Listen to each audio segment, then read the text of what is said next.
The Democratic chair of the DNC, Tom Perez, well, like Martin Luther King, he's got a dream.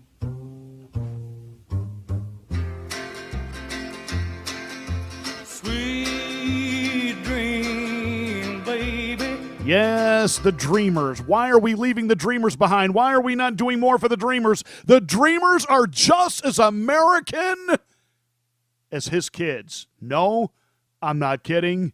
He said it.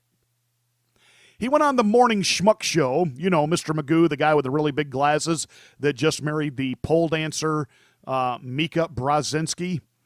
Well, over there on the Morning Schmuck Show, you know, they always have this group of experts of, you know, that nobody's like ever heard of, that are all like, you know, newspaper people from failed publications that nobody buys and nobody reads.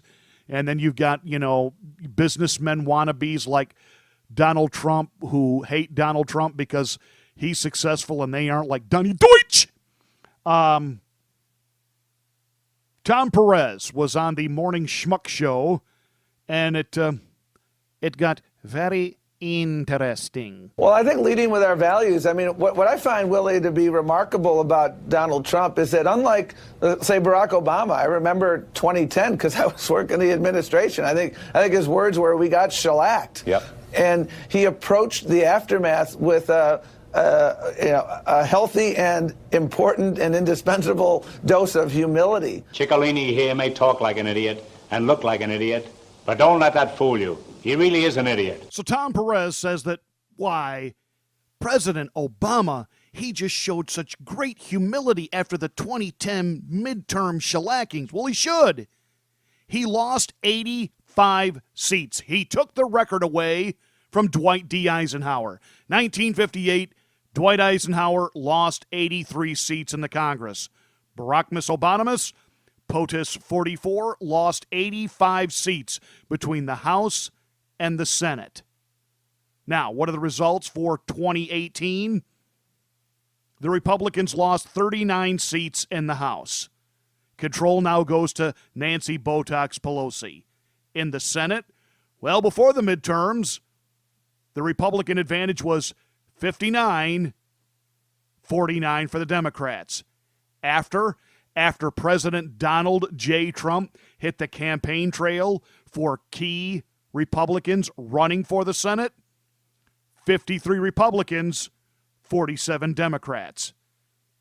There is nothing for this president to have to be apologetic for. He couldn't go out there and campaign for every Democratic congressperson because on the House of Representatives level, it is very much localized elections. Who knows or cares who's running for the district in Butte, Montana? Outside of Butte, Montana, nobody knows. Nobody knows what the issues are that trigger a lot of local areas.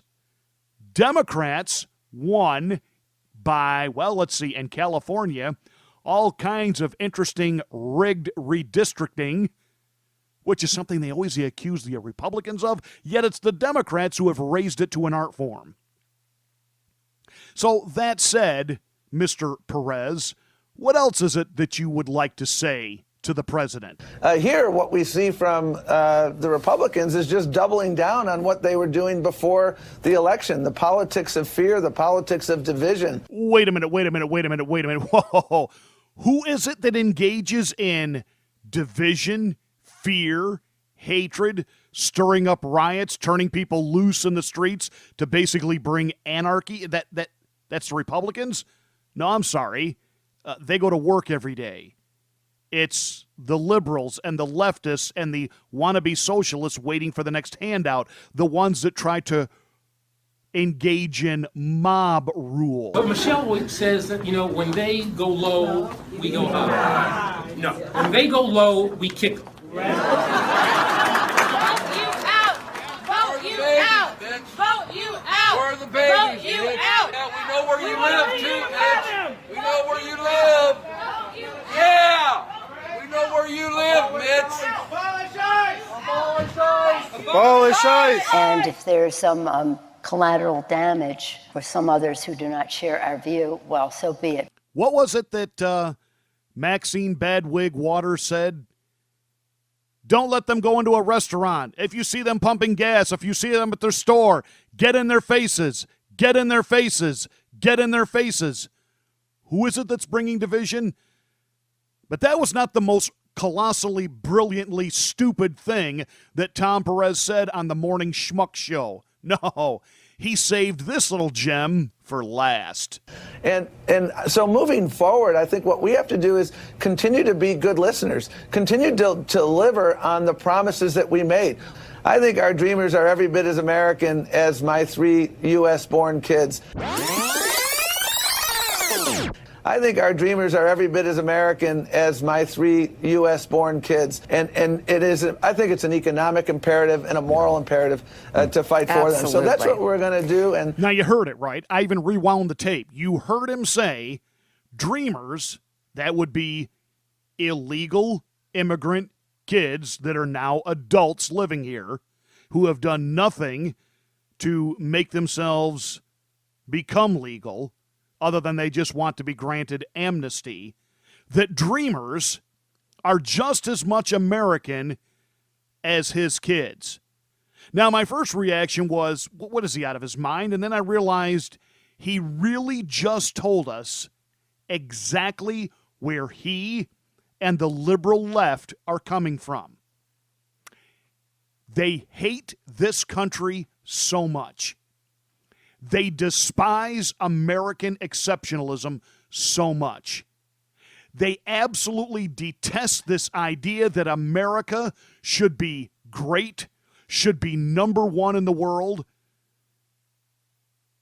And because that is their driving philosophy, because that is their driving ideology, because that is their philosophy and their foundation from which they govern, I am sure their kids, sadly, have been bred into that same dysfunctional, delusional, diseased thinking. His kids probably see themselves as citizens of the world.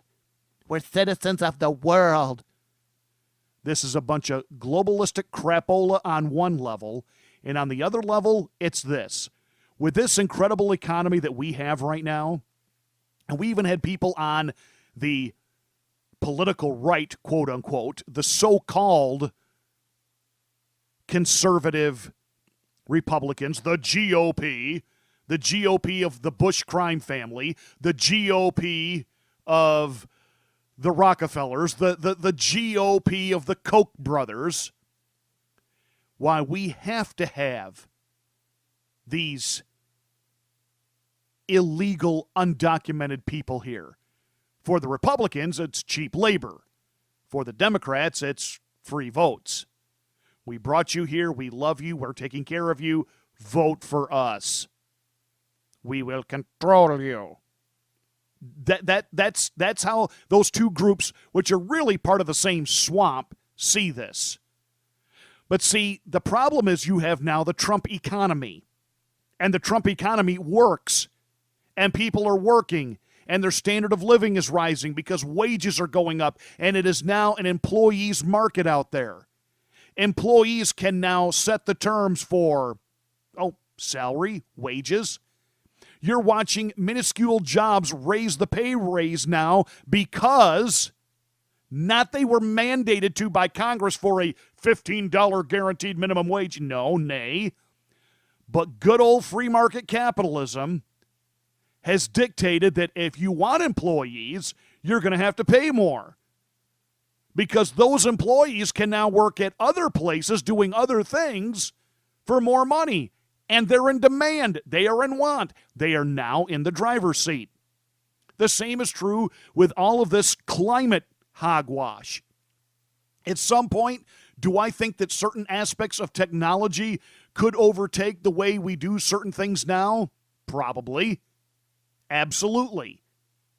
Is there going to be a time when electric cars become functional and fast and big and every much as powerful as a gas combustion engine, a V8 in a Cadillac Escalade or an SUV.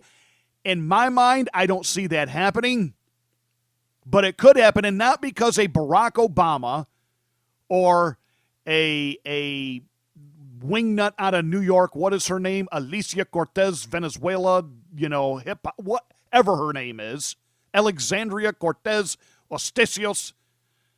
Not because they get the government to mandate it. Every time the government has stepped in and funded solar power and funded and made the auto industry build electric cars, it's failed. It's failed miserably.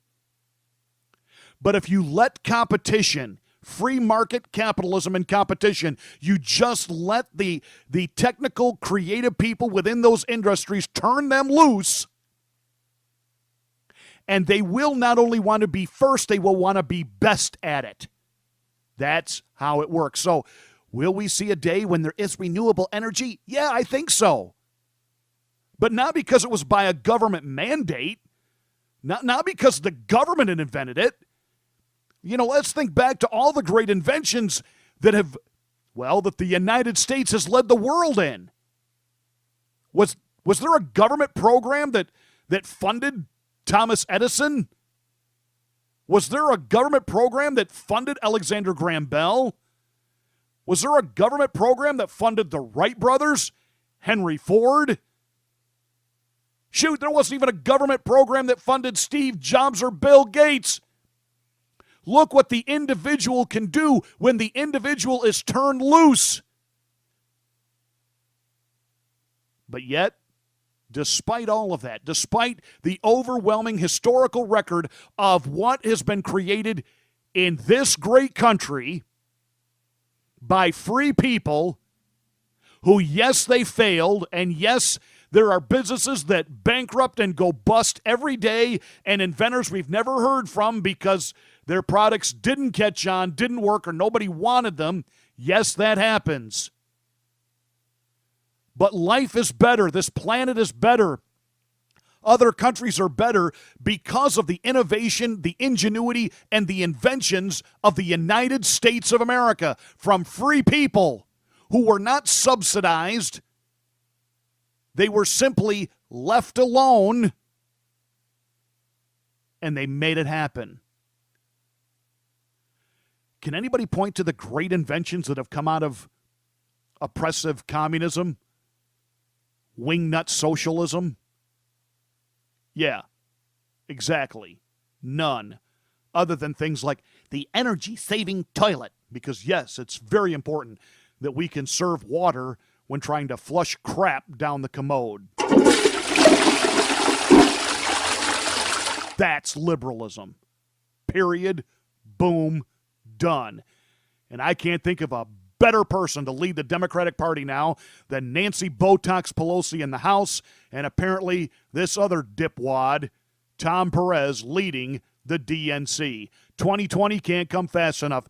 Baby, here we go. My duty and the sacred duty of every elected official in this chamber is to defend Americans, to protect their safety, their families, their communities, and their right to the American dream. Because Americans are dreamers too.